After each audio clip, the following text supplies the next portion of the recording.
오늘 말씀 제목은 서로 이렇게 함께 축복하였던 것처럼 축복하는 자로 살아가십시오. 축복하는 자로 살아가십시오라는 말씀을 가지고 말씀을 함께 나누기 원합니다. 나의 신분과 정체성을 아는 것은 굉장히 중요하죠. 나의 신분과 정체성을 아는 데서부터 사명이 나오고 내가 어떻게 살아야 할지, 무엇을 위해서 인생을 내가 드려야 할지를 분명하게 이것이 규정짓기 때문입니다. 그것이 나를 사명으로 이끌죠. 복음으로 말미암아 우리가 얻게 된 놀라운 신분 중에 가장 중요한 것은 무엇입니까? 아들됨의 신분입니다. 천지를 만드신 창조주 하나님의 아들됨의 이것이 얼마나 놀라운 것인가를 아셔야 하는 것이죠. 내 삶에 어떤 일이 되고 안 되고 이것보다 더 중요한 것은 내 아버지를 분명히 아는 것입니다. 아들됨이 확실하면 흔들리지 않습니다. 그래서 마귀는 항상 근본적인 것, 우리 신분과 정체성을 흔들죠. 그래서 하나님의 아들로서의 정체성이 흔들리게 되면 모든 것이 다 흔들리게 되는 거예요. 구원의 확신도 매우 중요하지만 여러분, 하나님의 자녀된 신분에 대한 확신이 있다면 우리가 불 가운데로도 들어갈 수 있습니다. 하나님의 나의 아버지가 되시고 모든 것이 하나님의 주권 가운데 있다는 것을 확신한다면 결국 이것이 흔들리지 않게 되는 것입니다. 그것을 믿기 때문에 어떤 고난과 역경도 꿋꿋이 그것을 돌파하며 이겨나갈 수 있는 것입니다. 또한 우리 복음으로 말미암아 바뀌게 된 놀라운 신분과 정체성이 무엇입니까? 우리가 세상을 축복하는 제사장이라는 것입니다. 가정에서 부모는 자녀를 축복하는 제사장입니다. 오늘 이 시간 말씀을 전하는 여러분을 축복하는 제사장 맞죠? 아멘. 뿐만 아니라 여러분 서로를 축복하는 제사장입니다. 또 여러분들이 저를 축복하는 제사장입니다. 그렇기 때문에 우리가 성도의 사명은요, 서로를 축복하며 기도하는 중보 기도의 사명이 있는 거예요. 교회는 세상을 축복하고 기도하는 제사장적 사명을 감당해야 합니다. 여러분, 세상을 복되게 하는 사명이 우리 교회 가운데, 우리 성도 가운데 있는 것이죠. 그래서 롤프 가복의 그 책 가운데 하루에 한 번 내 자녀를 축복하라라는 좋은 책이 있거든요. 예전에도 우리가 5월에 어린이날을 맞이해서 추천도서로 추천한 적이 있는데, 가정에서 부모가 제사장일진데 가정에서 자녀에게 해줄 수 있는 부모의 가장 큰 투자는 다른 것이 아니라 하루에 한 번 자녀를 축복하는 것이다. 그런 얘기를 했어요. 전 100번 동감합니다. 자녀의 기도를 먹고 자란 아이는 이 땅 가운데 어떤 걸 해도 흔들리지 않는 믿음의 자녀가 될 것입니다. 저는 어릴 때 기억을 하거든요. 예전에 저희가 부모님이 목사님, 사모님이셨으니까 예전에 새벽 기도회가 4시 반이었잖아요. 4시 반, 그리고 예배 끝나고 나서 집에 오면 6시 반, 7시 정도 되셨겠죠. 그때 와서 차가운 손을 가지고 이불 속에서 자고 있는 저희들에게 하나하나 손을 얹고 기도하는 거예요. 근데 그냥 묵상 기도하면 좋겠는데 치모치기 가면서 그렇게 막 통성으로 기도하시는데 어떤 때는 방언으로 불 받으셔가지고 막 기도할 때도 있어요. 그러면 그때처럼 짜증나는 것이 없는 거예요. 졸려 죽겠는데 왜 이렇게 그렇게 침을 튀겨가면서 기도하시는가. 근데 지나 보니까 이것이 얼마나 저에게 있어서 영적인 자산이 되는지 몰라요. 지금도 90대 노모가, 어머니가 저를 위해서 하루에 2시간씩 새벽마다 기도한다는 것을 알고 있기 때문에 제 마음 가운데 얼마나 이것이 든든한 자산이 되어지고 영적 자산이 되어지고 내가 어떤 상황을 만난다 할지라도 나를 위해서 기도하는 어머니가 있다. 이것 자체가 얼마나 든든한 버팀목이 되겠습니까? 여러분이 자녀를 위해서 많은 투자를 하고 많은 또 여러분 애를 쓰고 헌신을 하며 아끼지 않고 모든 것을 다 여러분 자녀들에게 베풀지 않습니까? 그러나 가장 확실하고도 최선의 투자가 있다면 자녀를 위해서 기도하는 사명을 감당하는 거예요. 이것이 여러분 왜 중요합니까? 자녀는 누구의 것입니까? 하나님의 자녀이니까. 하나님의 자녀에게 하나님께 맡겨드리는 것이야말로 가장 최선의 자녀의 양육 방법 아니겠습니까? 여러분, 우리가 착각하고 살죠. 이 자녀를 내 것이라 생각하면서 내가 어찌하든지 내 것을 다 자녀들에게 쏟아 부어 주어야 인생을 잘 살 것처럼 착각합니다. 그렇지 않죠. 오늘 유아 세례의 의미가 뭐라고요? 이 아이를 하나님께 바치는 거예요. 하나님께 바칠 때 이 아이를 누가 책임지실까요? 하나님이 책임지시는 거예요. 그 인생을 복되게 하려면 그분 누구십니까? 하나님의 심을 믿고 고백하는 것이 이 유아 세례 시간 아니겠습니까? 여러분, 그러므로 전제가 바뀌어야 합니다. 자녀는 내 자녀가 아니고 하나님의 자녀이며, 그렇기 때문에 하나님의 자녀이기 때문에 하나님께 맡기는 것이야말로 가장 최선의 양육 방법임을 기억하면서 이 자녀를 위해서 날마다 축복하며 자녀를 위해서 기도하시는 부모 될 수 있기를 주로 축복합니다. 이것이 믿는 자녀와 믿는 부모와 믿지 않는 부모의 차이 아니겠어요? 예수 그리스도의 이름으로 자녀를 축복하는 부모와 그렇지 않은 자녀의 어떤 그런 삶은 천지 차이로 달라지게 될 것입니다. 사랑하는 여러분, 우리는 하나님의 예수 그리스도의 이름으로 하나님의 복을 전달할 수 있는 제사장적 사명을 우리 부모가 받았음을 기억해야 합니다. 또 뿐만 아니라 다른 성도들을 또 축복할 수 있는 사명이 우리 모두에게 있는 거예요. 또 교회는 세상을 축복할 사명이 우리 가운데 있는 것입니다. 여러분, 이것이 예수 그리스도의 이름으로 다른 사람을 축복하며 내 자녀를 축복하며 세상을 축복할 수 있다는 이 권세 자체가, 이 특권 자체가 얼마나 놀라운 것인가를 이 시간 다시금 마음 가운데 기억하는 우리 복된 시간 될 수 있기를 축복합니다. 세 가지를 영적 교훈을 함께 나누기 원하는데, 첫 번째 따라 할까요? 복의 수여자는 하나님이시다. 복의 수여자는 누구셔요? 복은 누가 주셔요? 하나님이 주시는 거예요. 하나님은 우리를 축복하십니다. 맞습니까? 틀리죠. 하나님은 축복하지 않으세요. 하나님은 복을 주십니다. 축복한다는 것이 뭐예요? 어떤 대상에게 복을 빈다는 건 아니겠어요? 어떤 대상에게 복을 빌어서 그분으로 하여금 복을 내리도록 비는 것이 축복하는 것이죠. 그렇기 때문에 정확히 말하면 제가 함정을 한 건데 하나님은 축복하신 분이 아니라 복을 주신 분이십니다.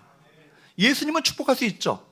아버지 하나님께 부탁해서 바로 복을 빌기 때문에 축복할 수 있는 것이지만, 하나님 아버지는 우리에게 복을 주신 분이십니다. 복의 수여자가 되시고 복의 제공자가 되시고 복을 베푸시는 분이십니다. 하나님께서 우리 복 주시길 원하시고 복을 주시는 분이십니다. 사실 구원이라는 것은요, 잃어버린 복을 회복하는 것이 구원이에요.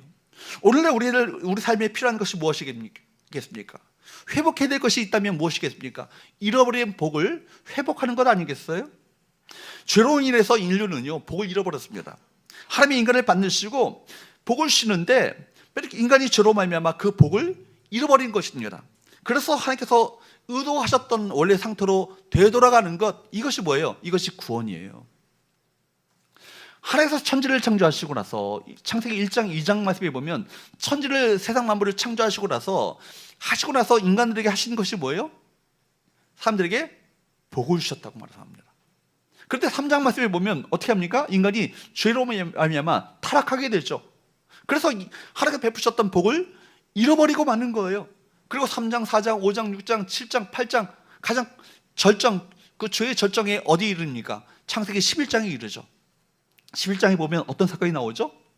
바벨탑 사건이 나오죠. 우리가 우리 이름을 위하여 성을 쌓고 그리고 우리가 하나님같이 높아지자라는 어떤 인간의 교만이 절정에 달하는 사건이 뭐예요? 바벨탑 사건이죠. 그로 말미암아 모든 언어를 흩으시고 세상의 모든 사람들을 다 흩어버리고 마셨습니다. 그리고 나서 12장 말씀에 보면, 창세기 12장 말씀에 보면 하나님께서 마음을 먹으십니다. 이렇게 해서는 잃어버렸던 이 구원의 복을 회복할 수 없겠구나 생각하셔서 누구를 선택하십니까? 아브라함을 선택하시는 거예요. 그래서 아브라함을 하여금 이 땅 가운데 하나님의 복을 흘려보내는 축복의 통로로 삼으셔서 온 열방을, 모든 민족을 축복하기 원하시는, 복을 베풀기 원하시는 아버지의 마음 가운데 품으시게 되죠. 이것이 12장 말씀 아니겠습니까? 잃어버린 복을 회복하기 위해서 한 족장을 부르시고 그 족장의 그 후손들로 하여금 이 땅 가운데 하나님의 복이 흘러가기 원하셨던, 이것이 하나님의 계획이요 하나님의 시나리오였던 것입니다. 그런데 여러분, 이스라엘 백성들이 하나님의 그 계획을요, 하나님의 의도를 제대로 알아먹지 못해요. 그래서 그들이 생각하는 것이 무엇입니까? 선민사상이죠. 선민사상이 뭐예요? 하나님께서 우리만 선택하셨다는 거예요. 반은 맞고 반은 틀리죠. 그들을 선택하신 건 맞죠. 근데 왜 선택하셨어요? 그들로 하여금 하나님의 복이 흘러가도록 하기 위해서 그들을 선택하신 것 아니겠어요? 말하자면 그들은요, 축복의 통로로 그들을 사용되어야 하는 것입니다. 그런데 여러분, 그들은요 착각했죠. 우리만 선택하셨고 나머지 이방인들은 그냥 오히려 지옥의 불쏘시개로 사용하기 위해서 그들을 창조하셨다, 그렇게 생각했다는 거예요. 여러분, 탈무드에 보면 그런 얘기가 나와요. 이방인들을 왜 창조하셨는가? 지옥의 불소식을 사용하시기 위해서 그렇게 하나님께서 창조하셨다. 그러니까 그들을 뭐라고 취급합니까? 개라고 취급하죠. 개처럼 취급했던 것이 이스라엘 백성들의 생각 아니에요? 그러니까 여러분, 그 하나님의 계획이 틀어지게 되니까 촛대를 옮기시죠. 신약에 와서 새로운 이스라엘을 세우셔서 그 사명을 감당하도록 하십니다. 그것이 뭐예요? 새 이스라엘 교회죠. 교회가 그래서 새 이스라엘이에요. 여러분, 이 구약의 이스라엘 백성들이 감당하지 못했던 잃어버렸던 그 사명을요, 다시금 신약의 교회를 세우셔서 교회로 하여금 세계 열방 가운데, 세계 많은 민족 가운데 하나님의 복이 흘러가기를 원하셨던 것이 하나님의 계획이었던 것입니다. 이것이 선교의 사명인 것이죠. 여러분, 그래서 창세기 12장 2절 3절 말씀에 보면 뭐라고 말씀합니까? 아브라함에게 주셨던 이 복이 뭐예요? 시작. 내가 너로 큰 민족을 이루고 내게 복을 주어 내 이름을 창대하게 하리니 너는 복이 될지라. 너를 축복하는 자에게는 내가 복을 내리고 너를 저주하는 자에게는 내가 저주하리니 땅의 모든 족속이 너로 말미암아 복을 얻을 것이라 하신지라. 이 말씀을 잘 보세요. 아브라함이 내가 복을 받겠다, 내가 복을 받아야 한다, 내가 복을 쟁취하겠다, 이런 얘기가 아니에요. 누가 주어가 되십니까? 하나님이 내가라고 합니다. 내가가 누구예요? 하나님이시잖아요. 이 주도권이 누구에게 있습니까? 하나님께 있는 거예요. 하나님이 철저하게 주도권을 잡으시고 복을 이끌어 가시며 복을 베푸시며 복으로 말미암아 그들이 복된 인생을 살게 하심으로 말미암아 그 복이 세계 열방 가운데 흘러감으로 많은 민족들이 복을 받도록 만들겠다, 이 약속을 하시죠. 복을 주신 이유가 뭐예요? 모든 민족에게 복을 주시기 위해서 내가 너로 복이 될지라, 복으로 삼겠다, 축복의 통로로 삼겠다, 이 말씀을 하시는 거예요. 세상은 복이 무엇인지 몰라요. 복을 잃어버리고 스스로 축복을 받을 수 없는 상태 가운데 이르게 되었습니다. 복은, 여러분, 어떤 사람이 복을 나눠줘야 합니까? 복을 받은 사람이 나눠주죠. 복이 없는데 어떻게 복을 나눌 수 있겠어요? 세상 사람들은 복이 없어요. 진정한 복이 없는 거예요. 복은 뭐예요? 하나님께로부터 온 것이 복이죠. 그렇죠? 그들이 재물을 갖고 있다 할지라도 그것은 하나님께로부터 온 것이 아니라면 그 재물 때문에 망하고 말죠. 그죠? 그들이 건강을 갖고 있다 할지라도 건강이 하나님께로부터 온 것이라고 모른다면 그 건강 때문에 교만해지고 자고해져서 망하고 마는 거 아니겠어요? 우리 열왕기 상을 통해서 우리가 깨닫게 되는 것이 뭐예요? 여러분, 솔로몬이요, 하나님께로부터 그 지혜와 부귀와 영화 모든 것을 다 받았어요. 그런데 나중에 보면 그 복이 누구로부터 왔는지를 까먹어요. 이방 어떤 그 아내들 쪽에서 우상 숭배를 하게 되고 결국 그 인생이 창대하기 시작했지만 초라하게 좀 비참하게 맞춰지는 것이 그 인생의 마지막 아니겠어요? 복은요, 하나님께로부터 와요. 건강이 하나님께로부터 온 것을 아는 사람은 교만하지 않아요. 부귀가 하나님께로부터 온 사람은 교만하지 않아요. 이 세상에 그 성공을 거뒀다 할지라도 그것이 하나님께로부터 비롯된다는 것을 아는 사람은요, 자고하지 않습니다. 끝까지 겸손하게 하나님의 은혜를 구하며 그 은혜를 의지하여 살게 되는 것입니다. 여러분, 복은요, 복을 받은 사람이 나눠줄 수 있습니다.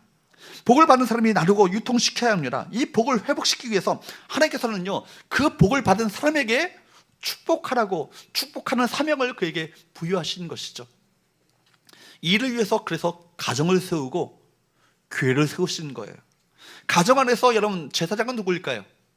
부모가 제사장입니다. 그렇기 때문에 자녀들에게 손을 얹고 축복할 수 있는 권세와 권한이 누구에게 있어요? 부모에게 있는 거예요. 하루에 한 번 자녀를 위해서 축복하시기 바랍니다. 여러분, 그 축복의 그 기도를 받고 자라난 자녀들은요, 결단코 망하지 않게 될 것입니다.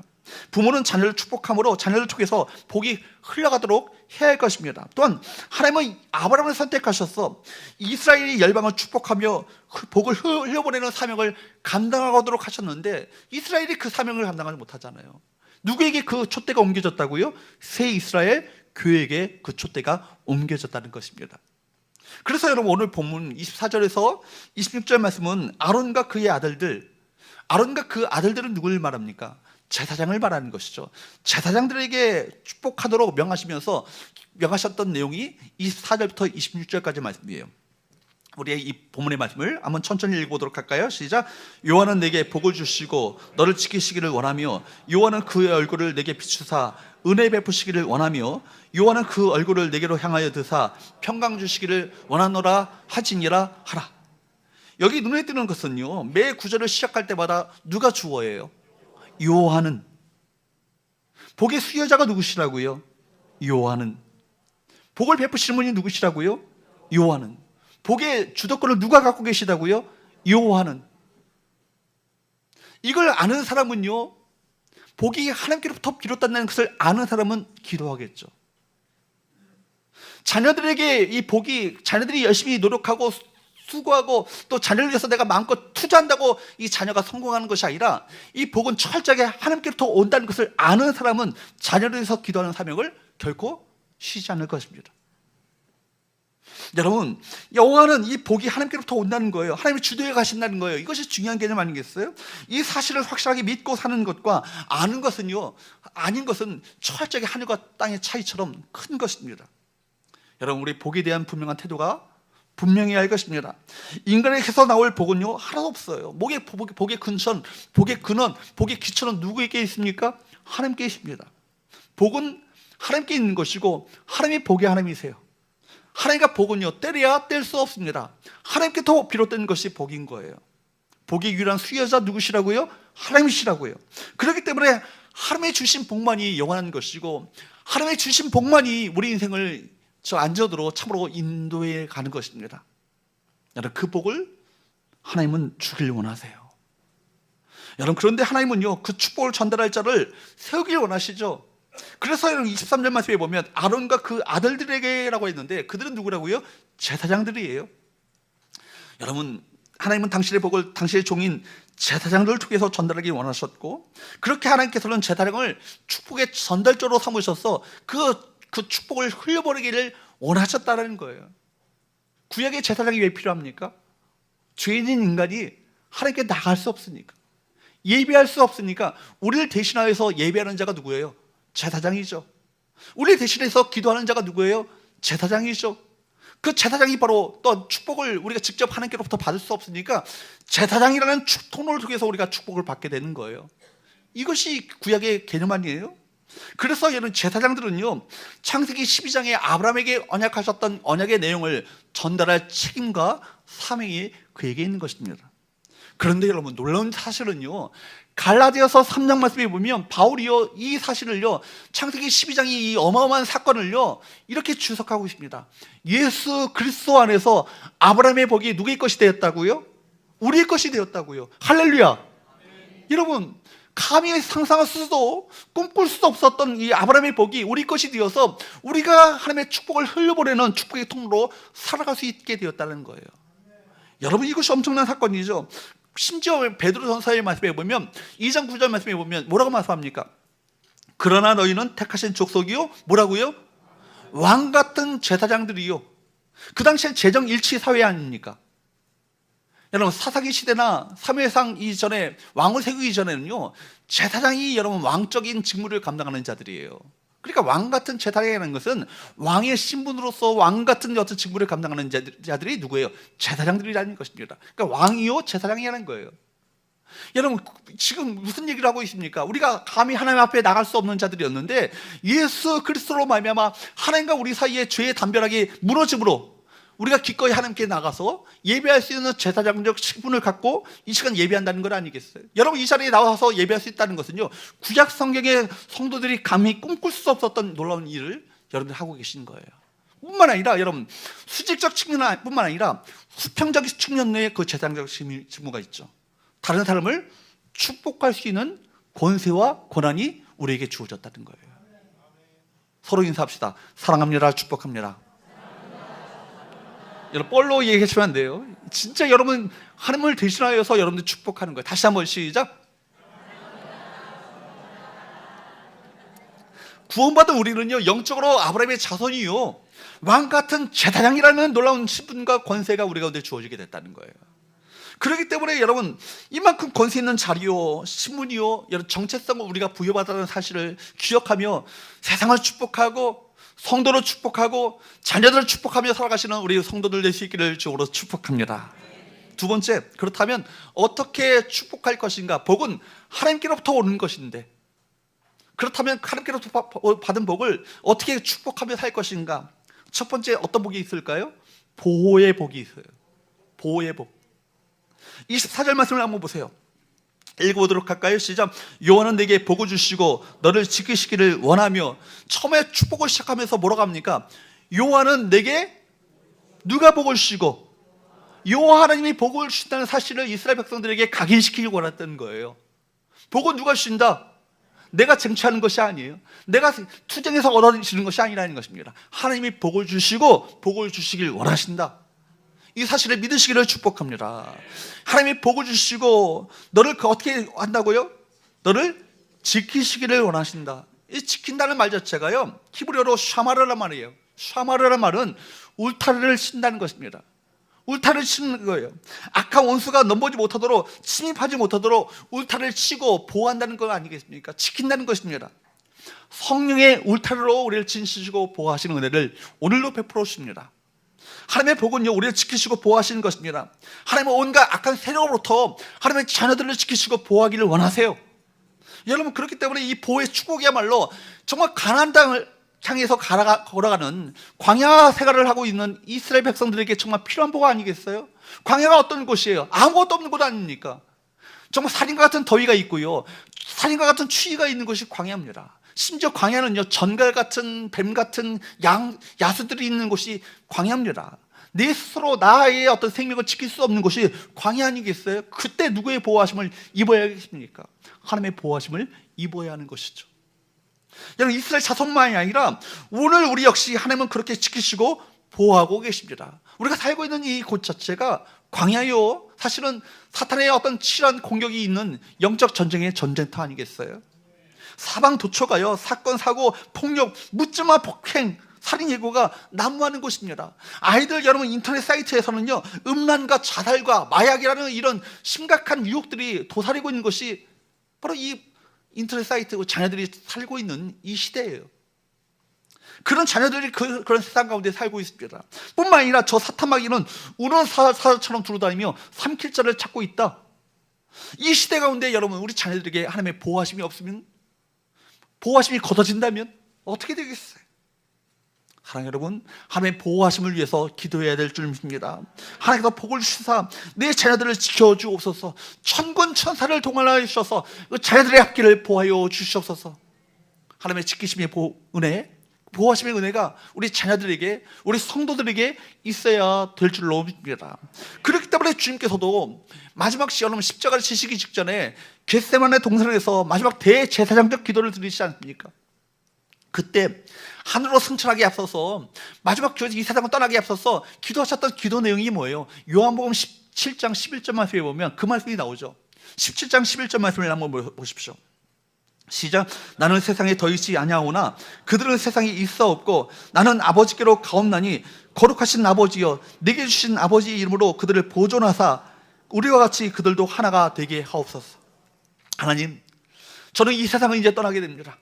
그렇다면 이 제자들을 하나님 고아처럼 보여주지 마옵시고 또 다른 보혜사 성령을 그들 가운데 보내주셔서 그들을 지키시고 보존하여 주옵소서. 이것이 마지막 그 대제사장적 기도로서의 주의 기도 아니겠습니까? 사랑하는 여러분, 주님도 하물며 그렇게 기도하셨는데 우리가 다른 사람을 위해서, 특별히 사랑하는 자녀들을 위해서 기도할 때 이 기도를 빼먹어서는 되겠습니까? 하나님, 성령으로 불꽃 같은 눈동자로 우리 자녀들을, 우리 성도들을 지켜보아요 주시옵소서. 새벽마다 제가 여러분을 위해서 기도하는 기도 제목입니다.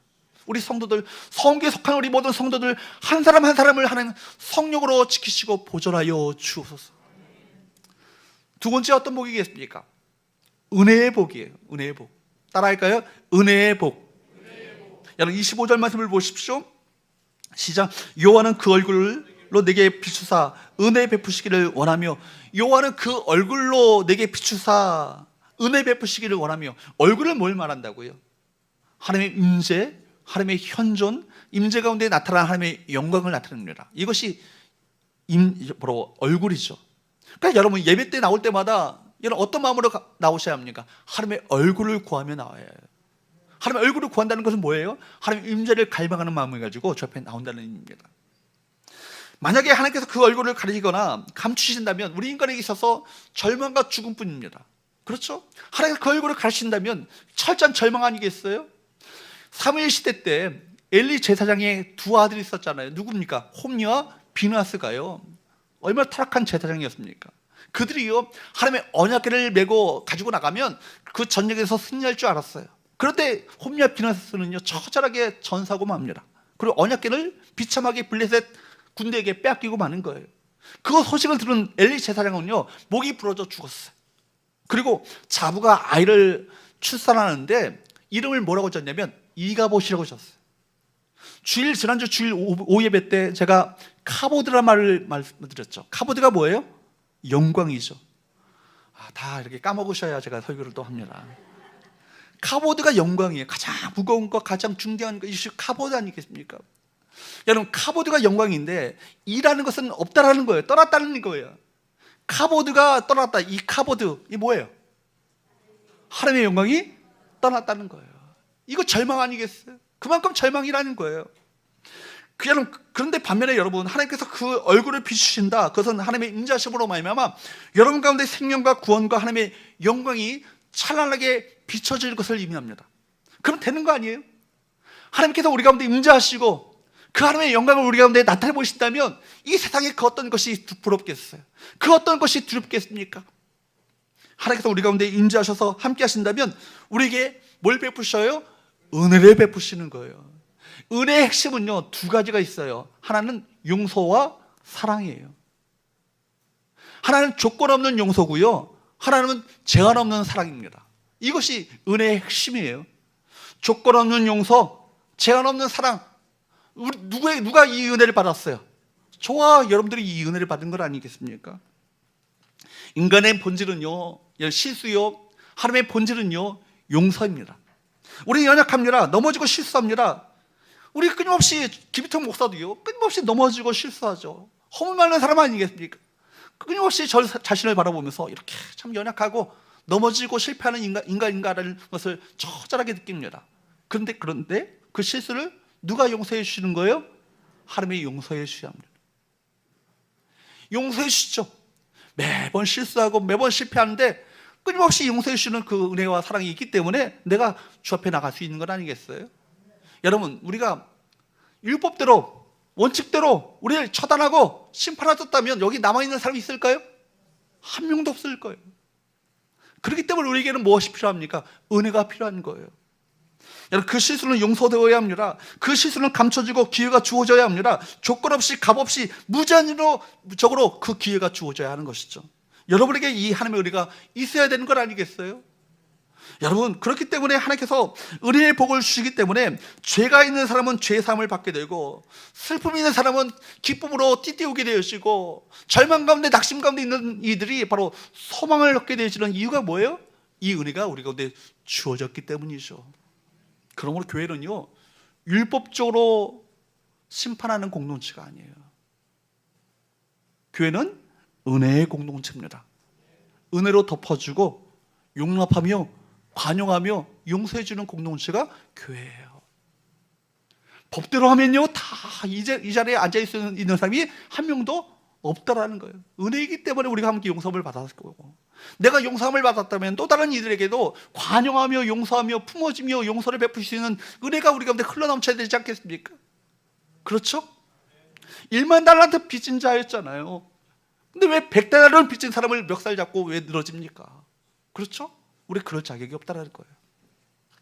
저와 여러분에게 그렇기 때문에 하나님께서 그 얼굴을 비추사 은혜 베푸시기를 원한다, 이 사실을 마음껏 축복하며 살아가라는 거예요. 또 여러분들이 바로 은혜 베푸는 삶을 살라는 또한 우리 사명을 우리 모두에게 주어진 것 아니겠습니까? 사랑하는 여러분, 여러분의 하나님의 은혜가 여러분 가운데 임하게 되기를 주로 축복합니다. 날마다 여러분 삶 가운데 주의 얼굴빛이 비춰주심으로 말미암아 은혜의 복이 차고 넘치게 되기를 주로 축복합니다. 세 번째, 어떤 복입니까? 평강의 복입니다. 평강의 복. 이 평강이란 말 자체는 샬롬이란 말이죠. 샬롬이란 말이 평강, 화평, 평화, 평안으로 곳곳에서 번역되었을 뿐이지 똑같은 말을 번역한 거예요. 샬롬. 따라할까요? 샬롬. 욕 같지만 성경적인 용어입니다. 샬롬입니다. 샬롬. 다시 한번요. 샬롬. 서로 인사할까요? 샬롬. 이것이 서로의 이스라엘의 인사예요. 하나님의 그 샬롬이 여러분에게 임하기 원합니다. 그렇게 축복하는 것이 바로 인사예요. 여러분, 여기 여호와는 그 얼굴을 내게로 향하여 드사라고 했어요. 드사라는 것은요, 여러분 낯사라는 말인데, 여러분 받아들이다, 열망하다는 뜻을 갖고 있는 거예요. 잠깐 얼굴을 들고 바라보는 정도가 아니라 열정적으로 바라보는 거예요. 주목하여 바라보는 거, 초점을 그분에게 향하여서 뚫어지게 바라보는 것이 바로 이 얼굴을 향하여 드는 거예요. 어떤 자들에게 그렇게 바라볼까요? 사랑하는 사람에게. 어떻게 이 오늘 유아세례 받은 우리 김영범 집사, 박한희 집사 가정 가운데 이 귀한 딸, 어떻게 이 생명을 우리 가정 가운데 이렇게 주셨을까? 보기만 해도 마음이 너무나도 기쁘고 사랑스럽고, 그렇죠? 할렐루야. 질투 안 하면 안 됩니다. 서로를 바라볼 때도 옛날에 여러분 여인들, 여러분 부부간에도 마찬가지 아니에요? 처음 연애할 때 그 감정을 가지고 서로 바라보기만 해도 기쁘고 즐겁고 그랬죠? 아, 옛날에요? 그랬던 시절이 있었잖아요. 그렇게 바라보는 걸 말하는 거예요. 그렇게 바라보는 걸 말하는 거예요. 여러분, 부모가 자녀를 그렇게 바라보고 사랑하는 연인들끼리 그렇게 바라봅니다. 하나님이 우리를 그렇게 사랑스러운 눈을 가지고 그렇게 뚜렷하게 주목하며 뚫어지게 바라보신다는 얘기예요. 주목한다는 거예요. 그리고 우리에게 그렇게 바라보시면서 뭘 베푸신다고요? 샬롬의 복을 주신다고요. 샬롬이라는 이 말 자체를요, 기텔이 그 편집한 TDNT라는 책이 있습니다. 12권짜리 그 신학 사전이거든요. Theological Dictionary of New Testament라는 책인데, 12권짜리 책에 보면은 26페이지가 뭐야, 거의 빽빽하게 그냥 그 샬롬에 대해서 쓰고 있는데 어마어마한 내용들이 그 안에 담겨 있다고요.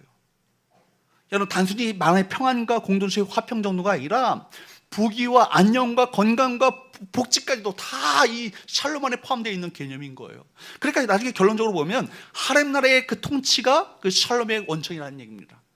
이 어마어마한 이 내용이 샬롬 안에 담겨져 있다는 거예요. 하나님께서는요, 당신의 백성들에게, 당신의 자녀들에게 이런 복을 주시기를 원하신다. 할렐루야. 그렇기 때문에 여러분, 이 샬롬의 그 원천은 누가 되십니까? 하나님이 되시고, 샬롬의 원천 되시는 예수 그리스도를 우리 가운데 보내셔서 하나님과 우리 사이에 막힌 담을 허물어뜨리시고, 이방인과 바로 유대인 사이에 막힌 담을 허물어뜨리시는 놀라운 역사를 베푸셨습니다. 이것이 에베소서 말씀이죠. 주는 평화라고요. 막힌 담을 하셨다고요. 그리스도가 우리 샬롬이 되십니다. 우리 샬롬의 원천이 되셔서 우리 관계에 막힌 것을 허물어뜨리시고, 하나님과 우리 사이에 막힌 장벽을 허물어뜨리시는 놀라운 역사를 우리 가운데 베푸신 거예요. 그래서 하늘의 평강을 우리 공동체 안에서 맛보기를 원하셨고, 예배 가운데 맛보기를 원하셨던 것입니다. 사람이 아무리 부유하고 아무리 모든 종기를 누리고 세상적인 성공을 했다 할지라도 마음 가운데 평강이 사라져 버렸다면 그 인생이 행복한 인생이겠어요? 지옥이겠죠. 아무리 재벌이라 할지라도 그 마음에 평강이 없이 날마다 불안과 초조와 두려움 가운데 사로잡혀 있다면 그 인생은 지옥의 인생을 사는 거예요. 그렇기 때문에 우리 인생 가운데 최고의 기도의 응답의 그 결정체는 무엇입니까? 평강이에요. 샬롬이에요.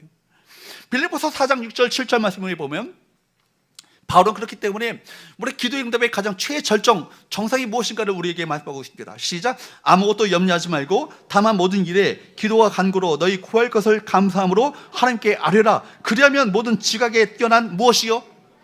하나님의 평강이 그리스도 예수 안에서 너의 마음과 생각을 지키시리라. 할렐루야. 여러분, 하나님의 평강이 있으면 되는 거예요. 하나님의 평강이 있으면 모든 것이 이겨낼 수 있는 것입니다.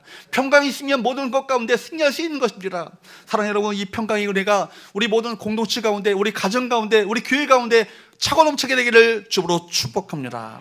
세 번째, 마지막으로 여러분 따라할까요? 축복하면 축복대로 복을 주신다. 축복하면 축복대로 복을 주신다는 거예요. 27절 말씀을 보세요. 누가 주실까요? 하나님이 복을 주시죠. 축복한 대로 복을 주십니다.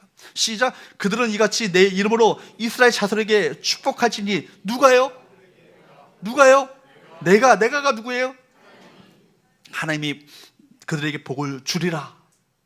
내가 복을 주리라 말씀하셨어요. 이걸요, PL형이고요, 히브리어 용법을 보면 PL형이고 미완료형이에요. PL형이라는 것은 강조 능동이거든요. 강조 능동. 그러니까 내가 기필코 이것을 내가 이루겠다는 거예요. 기필코 이루겠다는 거예요. 아주 강조하게 내가 반드시 시행하겠다는 약속이고, 미완료형은요 계속적 용법을 갖고 있기 때문에 지금도 그 축복은 지금도 계속해서 흘러가고 있다는 거예요. 할렐루야. 그렇기 때문에 여러분, 하나님께서 친히 복의 수여자가 되시고 복의 주권자가 되시니까 내가 내 이름을 걸고 반드시 내가 복을 주겠다, 축복한 대로 내가 복을 주겠다 약속하신 것이고 다짐하신 것이고 계속해서 복을 주시겠다는 말씀을 바로 우리에게 말씀하고 있는 것입니다. 이 약속의 말씀처럼 저와 여러분에게 이 말씀의 복이 임하게 되기를 주으로 축복합니다. 여러분, 하나님은 이렇게 제사장의 입에 축복의 말을 주시고 이스라엘 자손들에게 바로 축복하라고 제사장들에게 사명을 주셨어요. 구약의 제사장들은 오늘날에 보면 누가 되겠습니까? 저와 여러분들이 바로 그 제사장 아니에요? 왕 같은 제사장 아니겠습니까? 그렇다면 우리가 다른 사람을 예수 그리스도의 이름으로 축복할 사명이 우리 가운데 있는 거예요. 우리 교회가 중랑구의 많은 영혼들을 위해서 축복할 사명이 있는 거예요. 세계 열방 모든 민족을 축복할 사명이 우리 가운데 있는 거예요. 옆에 있는 분에게 한번 축복하길 원합니다. 서로 한번 쳐다보시면서 가까이 하기에 너무 먼 당신입니까? 서로 따라가겠습니다. 여호와는 내게 복을 주시고 너를 지키시기를 원하며 여호와는 그의 얼굴을 내게 비추사 은혜 베푸시기를 원하며 여호와는 그 얼굴을 내게로 향하여 드사 평강 주시기를 원합니다. 아멘. 아멘. 여러분, 말씀을 받는 분들은, 아멘 하신 분들은 여러분의 옆에 분이 하신 말씀을 하나님의 음성으로 들으셔야 돼요. 그리고 아멘으로 그렇게 음성으로 듣고 또 확인하셔야 되고, 말씀하실 때도 여러분의 말로 하는 것처럼 장난으로 하시면 안 되고 정말 하나님의 말씀을 대언하는 것처럼 축복하셔야 합니다. 가정에서 실천하십시오. 가정의 성도들을 향해서 서로 이렇게 축복하시기 바랍니다. 저는 이 말씀대로 여러분을 축복하기 원합니다. 여러분들 한 사람 한 사람을 여호와께서 복을 주시기 원하시면, 그래서 지키시기를 원하며 얼굴빛을 향하여 드셔서 은혜 주시기를 원하며 얼굴을 향하여 드사 평강 주시기를 원합니다. 여러분, 그런 삶을 살아가시는 우리 모든 성도들 되시기를 주보로 축복합니다. 이 복이 얼마나 커요. 그러니까 이 복은요, 어떤 것과도 비교할 수 없는 복 아니겠습니까? 그러니까 바울은요, 이 세상의 그 어떤 것과도 바꿀 수 없는 복이라고 말하면서 뭐라고 합니까? 나머지 이 복 외에는 다른 것들은 내가 배설물로 여기겠다, 이런 고백을 했던 거예요. 이제 우리가 할 일이 있습니다. 땅의 모든 족속이 너로 말미암아 복을 얻을 것이니라, 이 사명이 우리 가운데 주어졌다는 거예요. 복을 받았다면 이제는 복을 우리가 흘려보낼 사명이 우리 가운데 주어졌다는 것입니다. 여러분, 우리 모두가 이 복을 흘려보내는 사명을 감당하시는 우리 모든 성도들 될 수 있기를 축복합니다. 기복주의가 왜 문제입니까? 기복시간이 왜 문제예요? 나만 복 받겠다는 거 아니겠어요? 나만 복 받겠다는 건 아니겠습니까? 복 받는 것에만 몰두하기 때문입니다. 그러나 진정한 하늘의 복을 받아 이 복을 나누겠다고 한다면 이 복은 진짜 좋은 거예요. 여러분, 복은 나눠질 때 진짜 복이 됩니다. 여러분, 복은 나만을 위해서 주어지고 그 복이 흘러가지 않는다면 그건 저주요, 그 영혼에게는 불행일 수 있습니다. 솔로몬이 그 불행을 당한 거 아니에요. 부귀 영화를 자기만 누리고 백성들을 채찍질로 여러분 노역을 감당하도록 끝만들었던 인물이 누굽니까? 바로 솔로몬 아닙니까? 그 마지막에 얼마나 비참합니까? 그러므로 우리 모두가 축복의 통로가 되어야 할 것입니다. 복은 받은 사람이 복을 나눌 수 있는 거예요. 우리 모두가 하나님의 복을 받은 자임을 믿으시기를 주로 축복합니다. 그렇기 때문에 축복은요, 단순히 말이 아니라 말을 통해서 하나님의 복이 흘러가게 되는 거예요. 입술을 열어서 축복하셔야 합니다. 침묵하시면 하는 것이 아니라 입술을 열어서 축복하실 때 그 말을 누가 들으셔요? 하나님이 들으세요. 들으시고 그 들은 대로 내가 행하겠다 말하십니다. 제 얘기가 아니죠. 민수기 14장 실제로 28절 말씀에 보면 이 말씀이 있어요. 민수기 14장 28절 말씀을 보십시오. 시작. 그들에게 이르기를 여호와의 말씀에 내 삶을 두고 맹세하노라. 너희 말이 내 귀에 들린 대로 내가 너에게 행하리니. 그러니까 부정적인 말을 여러분 제하셔야 합니다. 부정적인 말을 버리시고 이제는 바로 내 말이 하나님의 귀에 들린 대로 행하시겠다고 말씀하셨던 하나님의 약속이 분명히 있기 때문에 약속대로 약속을 믿고 믿음으로 선포하며 말의 권세를 믿고 여러분 선포하시며 살아가시는 저와 여러분 되시기를 바랍니다. 예전에 여러분 한글날을 맞이해서 MBC에서 다큐멘터리를 한 적이 있었잖아요. 아나운서실에서 본 적 있으시죠? 기억나시나요? 아나운서실에서 병 2개를 담고 하나는 밥을 2개를 담았는데 한쪽에는요 축복한다, 사랑해, 예뻐, 너무 귀해 그런 말을 했고요, 한쪽 말에는 너 미워, 싫어, 너 꺼져 뭐 이런 막 했다는 거예요. 욕을 했다는 거예요. 근데 한 달 뒤에 보니까 한쪽에는요 하얀 예쁜 누룩곰팡이가 꼈고요, 한쪽에는요 시커먼 썩어버리는 그 쌀이 밥이 있는 거예요. 이거 지금 진짜 예전에 다 까먹으셨나요? 기억나시죠? 기억나시죠? 말의 권세가 있어요. 하나님의 들린 대로 행하십니다. 역사하십니다. 믿음으로 선포하시며 나가시는 우리 모든 성도들 되시기를 주보로 축복합니다. 구약의 족장들은요 자녀들을 축복했잖아요. 말한 대로 실제로 12 그 족장들이요 그대로 그 인생이 그렇게 흘러가게 된 것을 보게 됩니다. 야곱이 이삭에게 왜 장자권을 그렇게 탐하면서 그 장자권을 속이면서까지 장자권을 받으려 했을까요? 장자권은 뭐니까? 축복권이니까. 그죠? 야곱이 그 하나님의 축복권을 내가 받기를 원했던 거예요. 그래서 자녀들에게 12 자녀들에게 그렇게 축복을 하시면서 그 축복을 흘려보내지 않겠습니까? 여러분 우리 모두에게 이 어마어마한 권세가 우리 가운데 주어졌음을 믿으면서 자녀들을 위해서 축복하시고 다른 성도를 위해서 축복하시고 세상을 축복하는 교회와 성도 될 수 있기를 주님으로 축복합니다. 다 함께 일어나셔서 우리 같이 한번 찬양하기 원합니다.